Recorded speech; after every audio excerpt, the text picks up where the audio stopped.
안녕하십니까. 한강리치 부동산 대표 나승상입니다. 안녕하세요. 오들입니다. 오들이 될 뻔입니다. 자, 흑석 3구역, 제가 현지 부동산이다 보니까 많이 찍어드렸어요, 동영상을. 아무래도 이제 현지 부동산이다 보니까 더 많은 내부 사정도 알고 있고 여러 가지 입지라든 걸 설명할 수 있어서 많이 찍어드렸는데 반응들이 뜨거워서 너무 많이 찍다 보니까 핵심만 짚어줘야 될 것 같아요. 왜 짚어줘야 되냐면 혹시 일정 알아요? 네, 오늘이 이제 특별 분양 시작이 되죠. 땡. 아니에요? 네.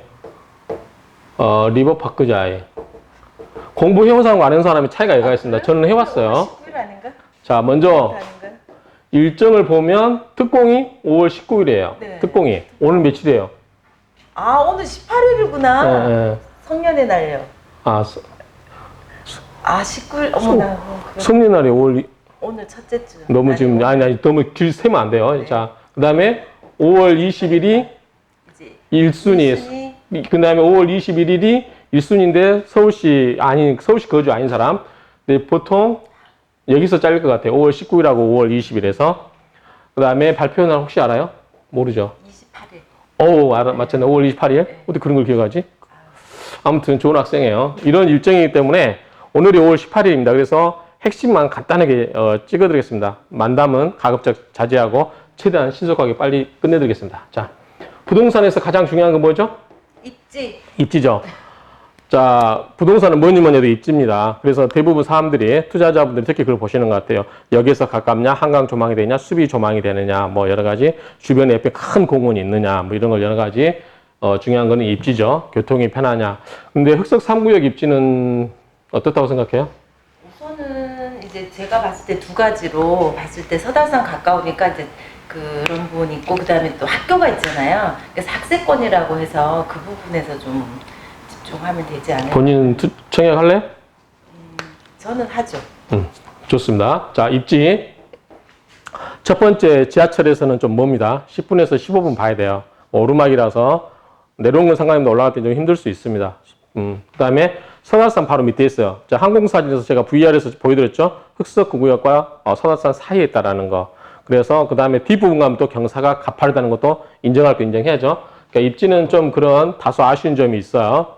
그 다음에 이제 그 뒤쪽에서 사실 분들 중에 이제 출퇴근하고 관계없으신 분한테는 상관없고, 그 다음에 애를 키우기 좋은, 자, 거기 3구역에 대략 한 80% 정도, 25%, 80% 정도는 앞에 배치되어 있어요. 그러면 9구역과 경계선에 있는 앞에 배치되어 있는 25평 같은 경우는 9구역짜리 고등학교, 그 다음에 중대부중, 을로초등학교, 이런 초중고가 다 있기 때문에 학세권이나 할 수 있겠죠. 그런 부분에서는 소형 평형은 그것도 약간 그렇게 경사도 고바위가 아니기 때문에 나쁘지 않다. 저는 이렇게 판단합니다. 그런데 여기서 걸어다니기엔 좀 부담스러운 거리인데 그래도 앞동까지는 괜찮다. 이 정도로 정리를 하겠습니다. 입지는 그냥 저는 세모 정도 주겠습니다. 아주 뭐 초역세권도 아니고 그렇기 때문에 이 정도 주겠습니다. 세 번째, 청약. 한자로 다 쓸까? 쓰려면 한자로 다 아시겠죠?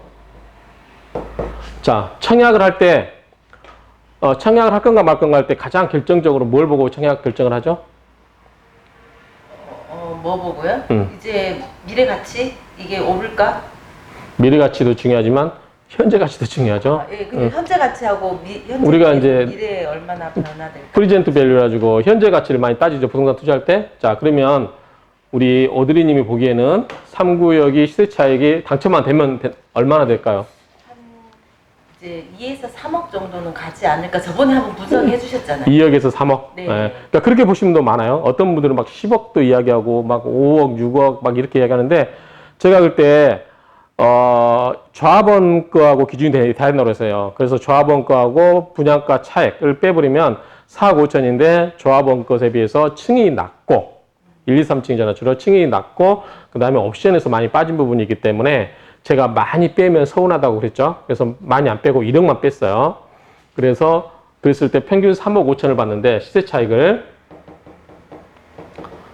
3억 5천을 받는데 좀 더 보수로 보면 한 3억 정도. 그렇죠? 이 정도에서 보는 게 맞지 않을까. 그리고 앞으로 가격이 올라갈 거냐라고 했을 때 이제 여러 가지 입지 따지겠지만 흑석동에서만 보면 흑석동은 아직도 개발이 진행되는 단계라서 향후에 충분히 올라가는데 그렇게 이제 그 가장 메인 단지가 아니기 때문에 가격을 선도하는 거는 아니지만 따라서 올라갈 수 있다라고 보여지는데 크게 제가 봤을 때는 많이 올라가기는 당분간은 힘들 것 같아요. 부동산 정책이라든가 이런 것들에 의해서 이제 좀 올라가긴 힘들 것 같은데 실수요자라면 괜찮다. 저는 이렇게 봅니다.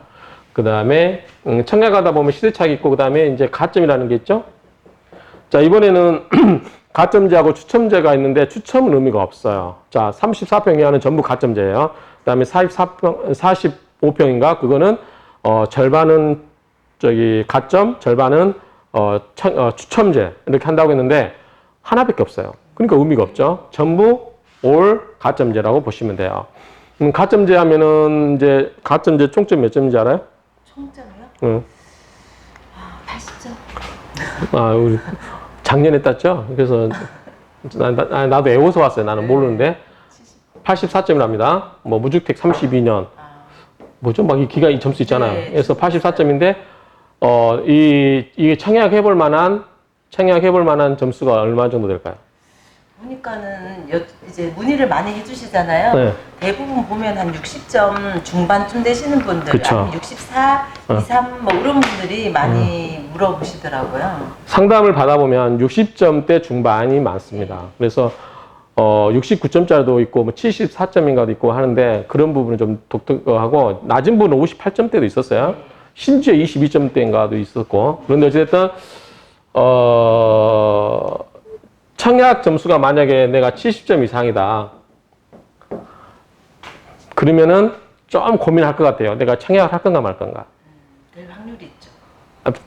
이 정도면 거의 100%라고 봐야 되지 않을까요? 아크로도 68점짜리도 되고 그런 걸로 아는데 어쨌든 70점이면 될 확률이 높은데 그 말 뜻은 70점이 된다는 건 무슨 뜻이에요? 내가 그동안 오랜 세월을 참고 기다려 왔는데 이거를 청약을 내가 기회를 써 버려 가지고 여기서 시세차 이 정도 누린다고 가정했을 때 나중에 추후에 내가 다른 데서 더 좋은 거를 노릴 수 있는 기회가 없어지잖아요. 재당첨 기간이 5년은 묶이니까. 그래서 여기를 할까 아니면 다른 데를 할까 이렇게 물으시긴 하더라고요. 70점 되시는 분들. 근데 다른 데는 모르잖아, 우리가. 그렇죠. 그래서 저희는 흑석동만 전문으로 합니다. 뭐 나중에 제가 원하면 강남 쪽? 강남 쪽도 간단히 분석을 하겠지만 제가 원래 그럴 계획은 없었고 그렇기 때문에 어쨌든 고점을 갖고 계신 분은 좀 고민하실 것 같아요. 그래서 제가 청약 가점제에 대해서 이야기를 한번 해드렸죠. 결론은 뭐냐? 도전하시라. 점수 낮더라도. 자, 근데 60대 초반 58점 도전해 보십시오. 제가 봤을 때는 가능성이 모르겠는데 경쟁률이 아주 셀 것 같지는 않아요. 특히 고득점자가 많이 할 것 같지는 않아요. 기분상. 느낌에 그냥 60대 초반 정도면 되지 않을까라는 생각도 들거든요. 그렇죠. 고민을 좀 하시니까 이제 뭐 입지라든지 이런 것들을 따져봤을 때 이제 뭐 문자로 주신 분도 있는데 다음에 다른 곳을 봐야겠다 아니면 구구역을 봐야겠다 이러신 분들이 또 좀 있으셨어요. 그래서 점수 낮으신 분도 한번 해보시고 안 되면 서운해하라 서운해하지 마라 서운해할 필요가 없다. 왜? 흑석동은 그 밑에 9구역 있고 11구역 있고 1구역 있고 2구역 있고 흑석동만 보더라도 그 위에 다른 지역도 더 많은 데가 있잖아요. 이거는 뭐 여기가 꼭 아니어도 다른 지역에 기회가 많이 있기 때문에 뭐 인생을 좌우하는 대입 뭐 수능 점수 뭐 합격 뭐죠? 대입 합격 그것도 아니잖아요. 그냥 지나가는 게 넣어보고 충분히 갈 수 있기 때문에 점수가 낮더라도 넣어보시라. 점수가 낮으신 분이 넣어서 되면은 괜찮은 시세 차익이에요. 이거 무슨 뜻이냐면 근데 점수 낮은 분이 넣어가지고 됐으면 내가 살고 양도세 뭐 혜택 받고 해가지고 시세 차익을 한 5억을 받다. 나중에 입주하고 나서 3, 4년 뒤에.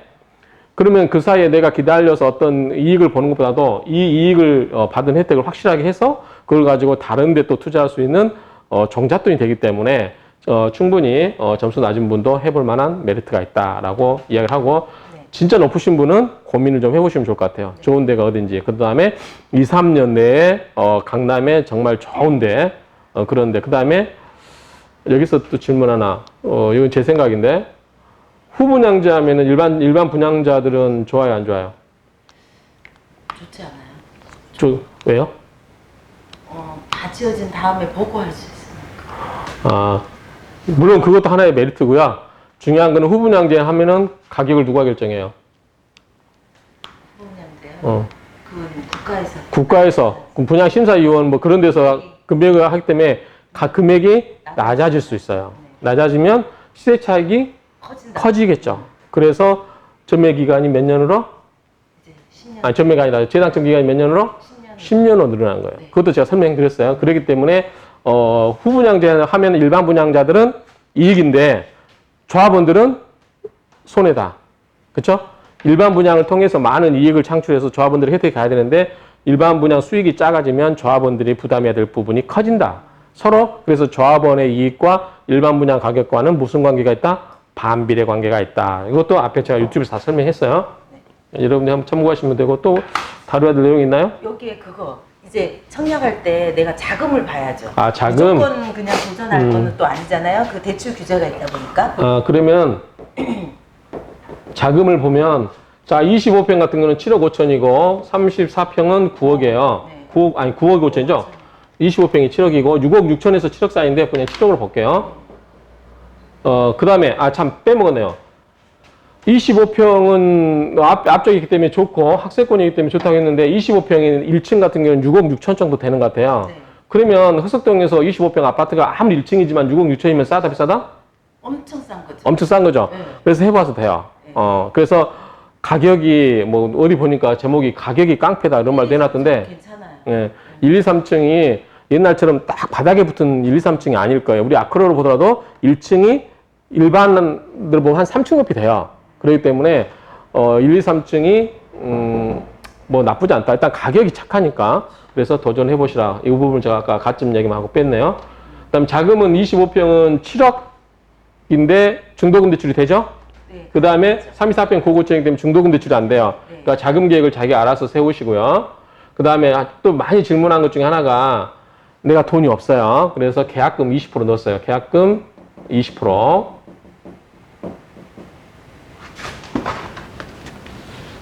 차분하게 해야 되네. 계약금 20%, 그 다음에 중도금이 60%예요. 그 다음에 잔금이 20%인데, 자, 질문을 저도 한 서너 네 통화 정도 받은 것 같은데, 중도금 넣다가 내가 중간에 돈이 없어서 못 넣으면 어떡하냐, 계약이 깨지는 거 아니냐라고 했을 때, 제가 봤을 때는 그러지 않을 거다. 지연이자를 감당하면 되기 때문에, 그리고 잔금 때 전세 넣어서 처리하면 되기 때문에, 걱정하지 마시고 일단 넣으시라. 중도금을 4회나 냈는데 시공사에서 중도금 2번 안 냈다고 계약을 해지하겠다. 그거는 법적 소송으로 갈 수밖에 없죠. 근데 우리가 부동산 매매 과정에서 일반적으로 계약금 다음에 중도금을 들어가면 계약을 해지할 수가 없습니다. 계약 단계에서는 100배상을 하고 해지할 수 있어요. 그런데 중도금이 들어가면 원칙적으로 민법에 의해서 당사자 간의 계약 해지가 안 되고 계약의 이행이라고 하는 부분만 남게 됩니다. 그렇기 때문에 그런 부분에서는 걱정하지 마시고 일단은 하라고 하고 싶어요. 그 다음에 조합에서도 중간에 이렇게 이런 일이 생기면 안 좋기 때문에 그냥 어차피 지연이자만 낼 수 있으면 문제가 없을 걸로 보입니다. 또 뭐 다른 이야기 있나요? 네. 아니 이제 자금 됐고 그 다음에 이제 제가 이제 마지막으로 찍어둔 게 향이었어요. 향. 자, 서달산이 남쪽이에요. 서달산이 남쪽이기 때문에 우리가 이제 전통적으로 집을 다 남향을 원하죠. 그쵸? 네. 남향을 원하는데, 자, 이렇게 보시면 돼요. 이게 남쪽이에요. 서달산이니까. 이게 이제 초입이에요. 근데 이렇게 올라간단 말이죠. 고바위로. 건물이 이렇게 쓰면 햇빛이 비칠 때, 특히 저층 같은 경우는 햇빛이 잘 안 들어올 수 있는 부분이 있겠죠. 그 부분을 고민하시는 분들도 계시죠. 그 부분이 있긴 있는데, 이제 보통 우리가, 태양이 하루에 4시간인가, 4시간 반인가 하게 비치면은 괜찮다고 일조권 이야기 하는데, 태양이 한 점심때쯤 되면은 다 비치지 않을까. 이렇게 생각을 해요. 태양 고도에 따라서. 그런 부분이 있기 때문에 하는데 요즘은 이제 태양을 보는 이유가 옛날에는 난방시설이 안 되고 외풍이 있고 그래서 추울 때 그런 부분이 있는데 크게 걱정 안 하셔도 될 것 같아요. 요즘은 잘 짓기 때문에 외풍 없죠? 그렇죠. 너무 햇빛이 강하게 들어도 요즘은 햇빛 너무 강해도 그래서 일부러 블라인드 치고 하잖아요. 괜찮잖아요. 그러니까 네, 그런 거. 북향집도 괜찮은 것 같아요. 저기 그 뭐죠? 그 난방 잘 되고 바람만 차단 잘하면. 그러니까 향은 일단은 그 만약에 이제 남쪽이 낮고 북쪽이 높다면 해가 들어오기 참 좋겠죠, 다. 근데 거꾸로 되어 있기 때문에 이게 좀 향에 있어서 문제가 있을 수 있다. 그렇죠? 그 다음에 이제 평형별 배치.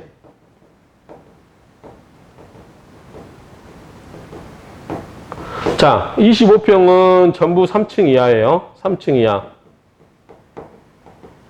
그 다음에 34평은 4층도 있고, 그 다음에 8층도 있는데 8층이 84T인가?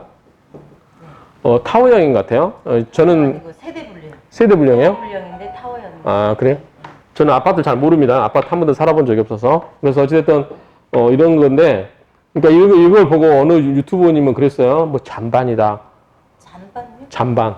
그게 뭐예요? 음식 먹고 남은 아, 조합원들이 조합원들이 좋은 거 다 차지하고 이제 안 좋은 것만 일반 분양한다 그런 뜻이죠. 근데 이제 상고역 같은 경우 조합원이 워낙 많아서 그런 부분이 있는 거지. 그런 건 아니에요. 근데 그건 어쩔 수 없어요. 네. 아크로도 마찬가지잖아요. 아크로도 조합원들 먼저 7층 이상 다 주고 6층 이하. 그거는 이제 조합원들에서 물량이 많기 때문에 6층을 배정하고 방금 말씀하신 것처럼 상구역은 조합원이 많기 때문에 조합원 거 먼저 했을 수밖에 없잖아요. 그래서 조합원께 얼마가 비싸요? 일반 분양보다 한 4억 정도, 3억 5천에서 이렇게 비싸잖아요.